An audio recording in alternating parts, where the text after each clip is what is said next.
প্রিয় দেশবাসী, আসসালামু আলাইকুম। এমন পরিস্থিতিতে প্রায় ৬,০০০ মাইল দূরে থেকেও প্রিয় মাতৃভূমির বিজয়ী জনতার পাশে অভিভাবকের দায়িত্বে দেশের সবচেয়ে বড় দল বিএনপির ভারপ্রাপ্ত চেয়ারম্যান তারেক রহমান। কোটা সংস্কার বৈষম্য বিরোধী ছাত্র আন্দোলনে নিয়মিত দিক নির্দেশনা দেওয়ার ধারাবাহিকতায় দেশের শান্তি শৃঙ্খলা ও স্থিতিশীলতা বজায় রাখতে হাল ধরেন তিনি। গৌরবজনক এই ঐতিহাসিক মুহূর্তে বাংলাদেশের সাহসী ছাত্র জনতাকে বিরচিত অভিনন্দন।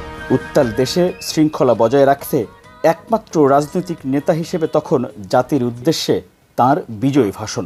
আমি আপনাদের কাছে একটি বিনীত আহ্বান রাখতে চাই। বিজয়ীর কাছে পরাজিতরা নিরাপদ থাকলে বিজয়ের আনন্দ মহিমান্বিত হয়। ৫ থেকে ৮ আগস্ট দেশে কোনো সরকার ছিল না। অন্যদিকে নানা ষড়যন্ত্রের আশঙ্কা।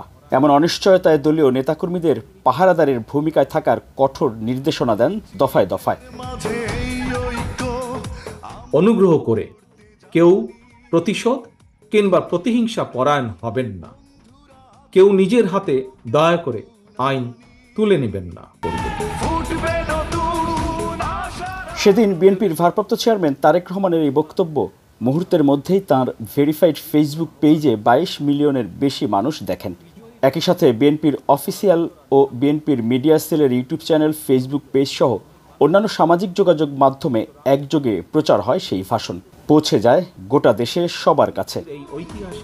তারেক রহমানের এমন দূরদর্শী এবং সময়োপযোগী নেতৃত্বের কারণে তাঁর কঠোর সমালোচকরাও সেদিন বলেছেন, বাংলাদেশের পরিবর্তনে এমন রাজনৈতিক দর্শন বড়।